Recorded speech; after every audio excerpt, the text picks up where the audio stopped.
सिराजुल हक साहब, अभी कोई 10 मुतालबात जो हैं जमात इस्लामी की तरफ से हमारे सामने आए हैं और हमारी कुछ देर पहले बात हो रही थी।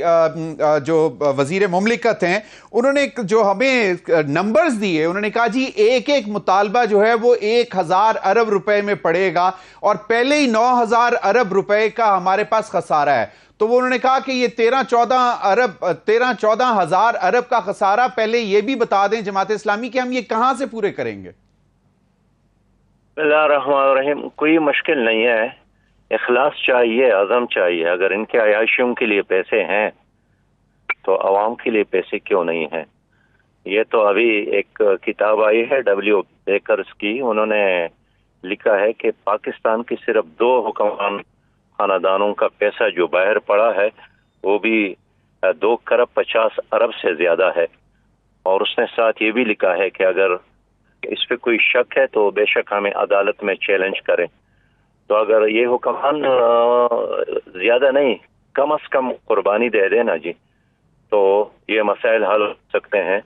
और हम तो ये नहीं कहते हैं कि बटन दबाकर सारे मसाइल हल हो जाए, लेकिन पहला कदम तो उठा ले जहां से आगाज हो सकता है। मेरे खुद IMF के बहुत ज़िम्मेदार लोगों से राबिता है, वो मेरे पास आए हैं।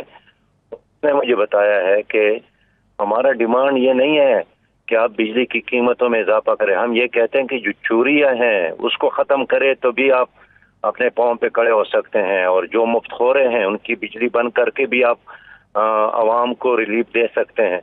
लेकिन इनके पास हर चीज़ का एक ही हल है कि बिजली की कीमत में इजाफा करो और उसके ज़रिए IMF के मुतालिबात पूरा करो। तो हम इसलिए समझते हैं कि मसला नामुमकिन नहीं है और ये हल करना ही है। फर्ज करे आप नहीं कर सकते हैं, आपकी सलाहियत नहीं है, आपकी सोच नहीं है, तो फिर आप छोड़ दें। हमारे पास ऐसे लोग मौजूद हैं इंशाल्लाह कि हम ये कर सकते हैं। सही, बिल्कुल सही। सिराजुल हक साहब, आप भी माशाल्लाह रहे हैं सूबाई वजीर खजाना, और आप उस वक्त NFC के हवाले से भी जो है मुज़ाकरात करने वफाक के साथ आते थे, दीगर मामलात पर भी, और आपको बेसिकली सारे नंबर्स की बहुत अच्छी समझ बूझ है। और तो ये जो मुतालबात हैं, जिस तरह के जी 50% रियायत की जाए, 500 यूनिट तक माहाना इस्तेमाल जो करते हैं बिजली के, और फिर पेट्रोलियम डेवलपमेंट लेवी खत्म, ये बेसिक वो एरियाज हैं जहां से जो मेन सोर्स है रेवेन्यू की, अदर देन डायरेक्ट टैक्सेस जो कि आपको मालूम है, और फिर इनडायरेक्ट टैक्सेस और डायरेक्ट टैक्सेस जो सैलरीड क्लास पे लगाए जाते हैं। देखिए, पहली बात तो यह है कि दुनिया का कानून है कि इंसान आसान से मुश्किल की तरफ जाता है। अगर आपके इस मुल्क में 500 अरब से ज्यादा सिर्फ लाइन लॉसेज है, तो लाइन लॉसेज का मतलब है कि इसको कंट्रोल किया जा सकता है। अब चाइना में एक कंपनी है, वो 20 करोड़ इंसानों को बिजली मुहैया करती है। उनका इंचार्ज यहाँ आया था, नवाज शरीफ साहब वज़ीर आज़म थे। उन्होंने उनसे पूछा कि आपके यहाँ लाइन लॉसेस कितना है। उन्होंने कहा हमारे डिक्शनरी में तो ये लफ्ज है ही नहीं। तो मैं बहुत दावे के साथ कह सकता हूँ कि ये पॉसिबल है, ये मुमकिन है। मैं खैबर पख्तूनख्वा में फाइनेंस मिनिस्टर था, तो हमने फाइनेंशियल मैनेजमेंट के जरिए अपने सूबे को कर्ज फ्री सूबा बनाया था। मैं आपके इल्म में लाना चाहता हूँ कि मलाकन 3 एक प्रोजेक्ट है बिजली पैदा करने का, उसका खुद ही इन्होंने एस्टिमेट लगाया था 7 बिलियन में मुकम्मल होने का। हमने अल्लाह पर तवक्कुल किया, इखलास के साथ किया, और 7 बिलियन का काम हमने 6 बिलियन में कर दिया। देखिए, पहली बात तो यह है कि दुनिया का कानून है कि इंसान आसान से मुश्किल की तरफ जाता है।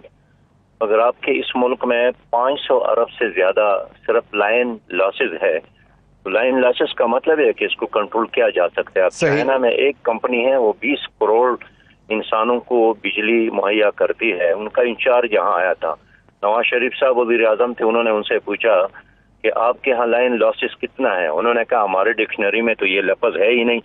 तो मैं बहुत दावे के साथ कह सकता हूँ कि ये पॉसिबल है, ये मुमकिन है। मैं खैबर पख्तूनख्वा में फाइनेंस मिनिस्टर था, तो हमने फाइनेंशियल मैनेजमेंट के जरिए अपने सूबे को कर्ज फ्री सूबा बनाया था। मैं आपके इल्म में लाना चाहता हूँ कि मलाकन 3 एक प्रोजेक्ट है बिजली पैदा करने का, उसका खुद ही इन्होंने एस्टिमेट लगाया था 7 बिलियन में मुकम्मल होने का। हमने अल्लाह पर तवक्कुल किया, इखलास के साथ किया, और 7 बिलियन का काम हमने 6 बिलियन में कर दिया। تو مسئلہ اعظم کا ہے، مسئلہ اخلاص کا ہے. صحیح بھائی، بالکل صحیح. سراج الحق صاحب، اب معاملات یقیناً آپ بہتر سمجھتے ہیں. جب وزیر مملکت سے ہم نے کہا جی کہ یہ مطالبات ہیں، تو میں نے آپ کو بتایا، انہوں نے کہا کہ ایک مطالبہ 1000 ارب روپے میں پڑے گا. پھر انہوں نے کہا کہ ہزاروں خواہشیں ایسی کہ ہر خواہش پہ دم نکلے. اب the fact of the matter is کہ بہت سارے کانٹریکٹس آئی پی پیز کے ایسے ہیں جو کہ سوورن گارنٹیز کے ساتھ ہیں. تو کتنا کا آسان ہوگا کہ کیپیسٹی پیمنٹس کو جو ہے وہ چینج کر دیا جائے، اس کا موڈ آف پیمنٹ اس کو ڈالر کے بجائے روپی میں دینا شروع کر دیا جائے؟ تو وہ تو پھر آپ کو جی بتائیں آپ سوال کریں. جی، تو وہ تو آپ کو لے جائیں گے پھر انٹرنیشنل کورٹ آف آربیٹریشن میں، اور پہلے ہمارے پاس کار کے اور ریکوڈک کی مسالے موجود ہیں کہ ہمیں شرمندگی اٹھانی پڑی. تو کون سا ایسا فارمولا کیا ہوگا جو جماعت اسلامی دے گی؟ میں آپ کو بتاتا ہوں، اس میں دو طرح کے لوگ ہیں. ایک وہ لوگ ہیں جو پاکستانی ہیں اور اس وقت حکومت میں شامل ہیں، بڑے بڑے عہدوں پر فائز ہیں، ان کی کمپنیاں ہیں. اگر آپ نے پنجاب کے گورنر کی پریس کانفرنس سنی ہو تو اس نے خود ہی بتایا نا کہ 42 کمپنیاں تو حکومت میں شامل لوگوں کی ہے.